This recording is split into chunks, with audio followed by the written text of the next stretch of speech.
കേരളത്തിന്റെ ഭാവി നിർണ്ണയിക്കുന്ന വോട്ടെടുപ്പെന്ന് മുഖ്യമന്ത്രി പിണറായി വിജയൻ. വികസനത്തിന് ഇടവേള ഉണ്ടാകരുതെന്നും വികസന തുടർച്ചയ്ക്ക് LDF വരണമെന്നും മുഖ്യമന്ത്രി.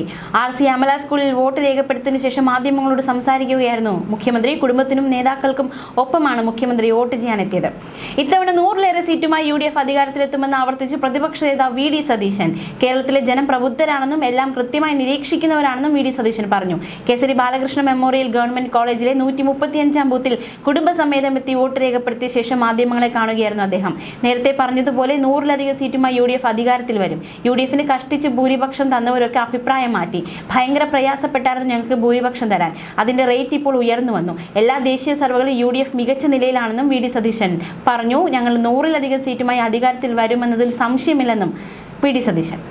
വികസിത കേരളം എന്ന BJPയുടെയും NDAയുടെയും കാഴ്ചപ്പാട് ജനങ്ങൾ ഏറ്റെടുത്തിട്ടുണ്ടെന്നും കേരളത്തിൽ ജനങ്ങൾ വലിയ മാറ്റം സൃഷ്ടിക്കുമെന്ന് ആത്മവിശ്വാസമുണ്ടെന്നും BJP സംസ്ഥാന അധ്യക്ഷൻ രാജീവ് ചന്ദ്രശേഖർ. BJP കേരളത്തിൽ നിർണായക ശക്തിയായി മാറുമെന്നും നേമത്തെ NDA സ്ഥാനാർത്ഥി കൂടിയായ അദ്ദേഹം മാധ്യമങ്ങളോട് പറഞ്ഞു. ജനാധിപത്യ ഉത്സവത്തിൽ പങ്കെടുക്കാൻ അവസരം കിട്ടിയതിൽ സന്തോഷമുണ്ട്.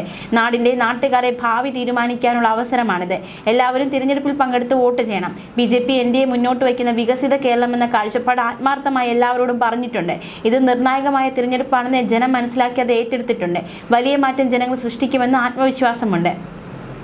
നിയമസഭയിൽ പോയി ബഹളം വയ്ക്കാനും കമ്പ്യൂട്ടർ തകർക്കാനും സ്പീക്കറുടെ ടേബിളിൽ കയറി ഭരതനാട്യം ചെയ്യാനുമല്ല ഞങ്ങൾ അവസരം ചോദിക്കുന്നത്. ജനങ്ങളുടെ പ്രശ്നങ്ങൾ പരിഹരിക്കാനാണ് ഒരു അവസരം ചോദിക്കുന്നത്. അതിനുവേണ്ടിയാണ് മത്സരിക്കുന്നത്. കേരളം മാറണം, മാറാത്തത് മാറ്റണമെന്നും രാജീവ് ചന്ദ്രശേഖർ പറഞ്ഞു. മലപ്പുറം മങ്കടയിൽ മുസ്ലിം ലീഗ് പ്രവർത്തകനെ LDF സ്ഥാനാർത്ഥിയുടെ ഡ്രൈവറും സുഹൃത്തും ചേർന്ന് മർദ്ദിച്ചതായി പരാതി.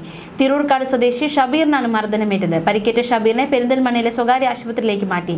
സംഭവത്തിൽ LDF സ്ഥാനാർത്ഥി കുന്നത്ത് മുഹമ്മദിന്റെ ഡ്രൈവർ ഇക്ബാൽ, സുഹൃത്ത് ആഷിഖ് എന്നിവർക്കെതിരെ പോലീസ് കേസെടുത്തു. കുന്നത്ത് മുഹമ്മദിനെതിരെ ഷബീർ ഫേസ്ബുക്ക് പോസ്റ്റ് ഇട്ടതിൽ പ്രകോപിതരായാണ് അവർ ആക്രമണം നടത്തിയതെന്ന് FIRൽ വ്യക്തമാക്കുന്നു.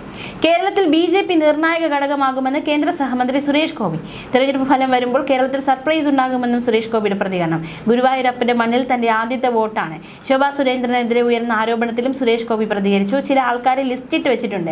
അവരെ വ്യക്തിഹത്യ ചെയ്ത് ഇല്ലാതാക്കാൻ ശ്രമിക്കുകയാണെന്നും അവരെ മുന്നോട്ട് വിട്ടാൽ ആ പാർട്ടിക്ക് ഗുണമുണ്ടാകുമെന്ന് എതിരാളികൾക്ക് അറിയാമെന്നും സുരേഷ് ഗോപി പറഞ്ഞു.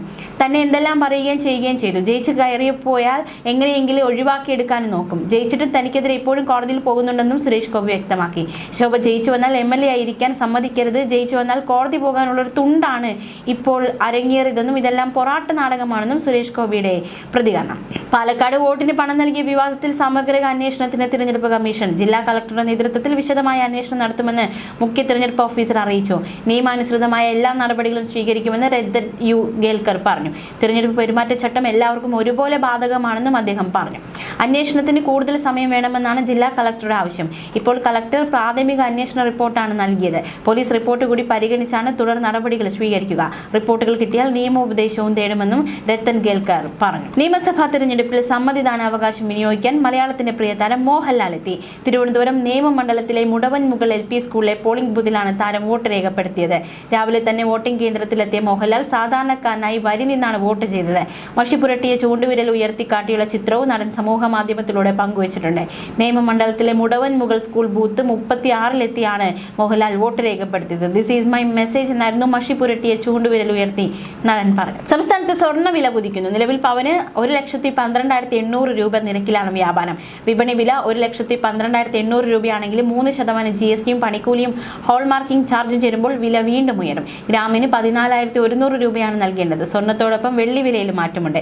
ഗ്രാമിന് 265 രൂപയും കിലോഗ്രാമിന് 2,65,100 രൂപയുമാണ് നൽകേണ്ടത്. പശ്ചിമേഷ്യയിലെ സംഘർഷങ്ങളാണ് സ്വർണ്ണ വിലയെ സ്വാധീനിക്കുന്നത്. US-ഉം ഇറാനും വെടിനിർത്തലിന് സംബന്ധിച്ചതിന് തൊട്ടു പിന്നാലെയാണ് വീണ്ടും സ്വർണ്ണവില കുതിച്ചത്. കേന്ദ്ര ന്യൂനപക്ഷകാര്യമന്ത്രി കിരൺ റിജിജുമായി CBCI പ്രതിനിധി സംഘം കൂടിക്കാഴ്ച നടത്തി. മേഘാലയ മുഖ്യമന്ത്രി കോൺറാഡ് സാഗ്മ, ഉപമുഖ്യമന്ത്രി പ്രസ്റ്റോൺ ടിൻസോങ് എന്നിവരുടെ സാന്നിധ്യത്തിലായിരുന്നു കൂടിക്കാഴ്ച. FCRA ഭേദഗതി ബില്ലുമായി ബന്ധപ്പെട്ട് തങ്ങൾക്കുള്ള ആശങ്കകൾ കേന്ദ്രമന്ത്രിയെ അറിയിച്ചതായി കൂടിക്കാഴ്ചയ്ക്ക് ശേഷം മാധ്യമങ്ങളെ കണ്ട CBCI പ്രസിഡന്റ് ആർച്ച് ബിഷപ്പ് കർദിനാൾ ഡോക്ടർ ആന്റണി പൂല അറിയിച്ചു. ചർച്ച 1 മണിക്കൂറോളം നീണ്ടു. മതാചാരങ്ങൾ അന്ധവിശ്വാസമാണോ എന്ന് പരിശോധിക്കാൻ കോടതിക്ക് അധികാരമുണ്ടെന്ന് സുപ്രീം കോടതി വ്യക്തമാക്കിയപ്പോൾ ജഡ്ജിമാരുടെ വൈദഗ്ധ്യം നിയമത്തിലാണെന്നും മതത്തിലല്ലെന്നും കേന്ദ്ര സർക്കാരിന്റെ മറുപടി. ശബരിമല വിധിയുമായി ബന്ധപ്പെട്ട ഭരണഘടനാപരമായ നിയമപ്രശ്നങ്ങൾ പരിശോധിക്കുന്ന 9-അംഗ ബെഞ്ചിന് മുൻപാകെയാണ് സുപ്രധാനമായ ഈ വാദപ്രതിവാദങ്ങൾ നടന്നത്. ഒരു ആചാരം അന്ധവിശ്വാസമാണോ എന്ന് തീരുമാനിക്കാൻ കോടതിക്ക് സാധിക്കുമെന്ന് ജസ്റ്റിസ് അക്സനുദ്ദീൻ അമാനുള്ള നിരീക്ഷിച്ചു. എന്നാൽ ഇത്തരം കാര്യങ്ങളിൽ തീരുമാനമെടുക്കേണ്ടത് കോടതികളല്ല, മറിച്ച് ജനപ്രതിനിധി സഭകളാണെന്ന് സോളിസിറ്റർ ജനറൽ തുഷാർ മേത്ത വാദിച്ചു.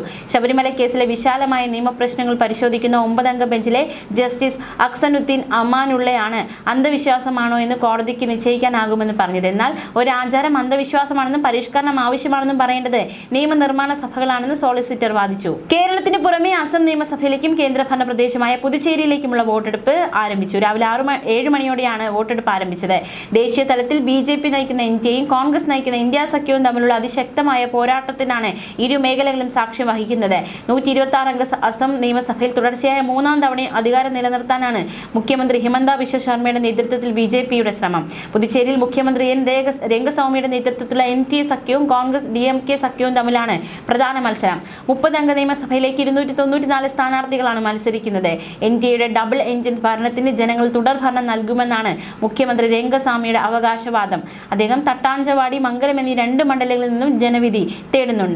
തമിഴ് നടൻ വിജയുടെ പാർട്ടിയായ തമിഴക വെട്രിക്കഴകം പുതുച്ചേരിയിൽ മത്സരിക്കുന്നു എന്നത് ഇത്തവണത്തെ പ്രത്യേകതയാണ്. ദ്രാവിഡ പാർട്ടികൾക്ക് ദേശീയ പാർട്ടികൾക്ക് ബദലായി ഒരു 3-ാം ശക്തിയായി ഉയരാനാണ് വിജയുടെ ലക്ഷ്യം. താൽക്കാലിക വെടിനിർത്തൽ കരാർ ലംഘിച്ചുവെന്ന ആരോപണത്തെ തുടർന്ന് ഇറാൻ വീണ്ടും ഹോർമുസ് കടലിടുക്ക് അടച്ചതോടെ പശ്ചിമേഷ്യയിൽ സംഘർഷം രൂക്ഷമാകുന്നു. ഇതിനെതിരെ ശക്തമായ മുന്നറിയിപ്പുമായി ഡൊണാൾഡ് ട്രംപ് രംഗത്തെത്തി. കരാർ വ്യവസ്ഥകൾ പൂർണ്ണമായും പാലിക്കുന്നതുവരെ അമേരിക്കൻ സൈന്യം പേർഷ്യൻ ഗൾഫ് മേഖലയിൽ തുടരുമെന്ന് അദ്ദേഹം വ്യക്തമാക്കി. ട്രൂത്ത് സോഷ്യൽ പ്ലാറ്റ്ഫോമിൽ പ്രസ്താവന പങ്കുവച്ച ട്രംപ് കരാർ പൂർണ്ണമായും നടപ്പിലാകുന്നതുവരെ ഇറാനിലും സമീപ പ്രദേശങ്ങളിലും എല്ലാ US സൈനിക സാന്നിധ്യവും തുടരുമെന്നും വ്യക്തമാക്കി. ആവശ്യമായ ആയുധശേഷി സൈന്യത്തിനുണ്ട് എന്നും അദ്ദേഹം പറഞ്ഞു. കൂടാതെ കരാർ വീണ്ടും ലംഘിക്കപ്പെട്ടാൽ ലോകം കണ്ടിട്ടില്ലാത്ത ശക്തമായ ആക്രമണം തുടങ്ങുമെന്നും മുന്നറിയിപ്പ്. പാകിസ്ഥാന്റെ മധ്യസ്ഥതയിൽ നടന്ന ചർച്ചകൾക്ക് പിന്നാലെ ബുധനാഴ്ചയാണ് അമേരിക്കയും ഇറാനും തമ്മിൽ 2 ആഴ്ചത്തേക്കുള്ള താൽക്കാലിക വെടിനിർത്തൽ പ്രഖ്യാപിച്ചത്. ഇതിന്റെ ഭാഗമായി ഹോർമുസ് കടലിടുക്ക് തുറക്കാനും ഇറാൻ സമ്മതിച്ചിരുന്നു. പശ്ചിമേഷ്യയിൽ സമാധാന പ്രതീക്ഷകൾ ഉയരുന്നതിനിടെ ലെബനനിൽ വീണ്ടും ഭീകരാക്രമണം തുടർന്ന് ഇസ്രായേൽ. വെടിനിർത്തൽ ചർച്ചകൾ പുരോഗമിക്കുമ്പോഴും ഇസ്രായേൽ നടത്തിയ കനത്ത വ്യോമാക്രമണത്തിൽ ഒറ്റ രാത്രിയിൽ 100 കണക്കിന് ആളുകൾ കൊല്ലപ്പെടുകയും 1000-ലധികം പേർക്ക് പരിക്കേൽക്കുകയും ചെയ്തു. പ്രദേശത്ത് നിലനിന്നിരുന്ന സമാധാന പ്രതീക്ഷകൾക്ക് ഇതോടെ വലിയ തിരിച്ചടിയാണ് ഉണ്ടായിരിക്കുന്നത്. ഹോർമുസ് കടലിടുക്ക് കടക്കാൻ ശ്രമിച്ച 2 പാക് കപ്പലുകൾ കൂടി ഇറാൻ മടക്കി അയച്ചു. 2 LNG കപ്പലുകളാണ് ഇറാൻ റവല്യൂഷണറി ഗാർഡ് കോർ തടഞ്ഞ് തിരിച്ചയച്ചത്. കാരണം ഇറാൻ വ്യക്തമാക്കിയിട്ടില്ല. ഭാരതത്തിന്റെ എണ്ണ LPG കപ്പലുകൾ ഹോർമുസ് വഴി സുഗമമായി കടന്നു പോകുമ്പോഴാണ് ഇറാൻ പാക് കപ്പലുകൾ മടക്കി അയച്ചത്. പാക് മധ്യസ്ഥതയിൽ US-മായി എത്തിയ ധാരണപ്രകാരം 2 LNG കപ്പലുകൾ കടത്തിവിടാൻ ഇറാൻ സമ്മതിച്ചിരുന്നുവെന്നും എന്നാൽ കടലിടുക്കിലേക്ക് പോയ 2 കപ്പലുകൾ ഇറാൻ മടക്കി അയച്ചുവെന്നുമാണ് വാർത്തകൾ.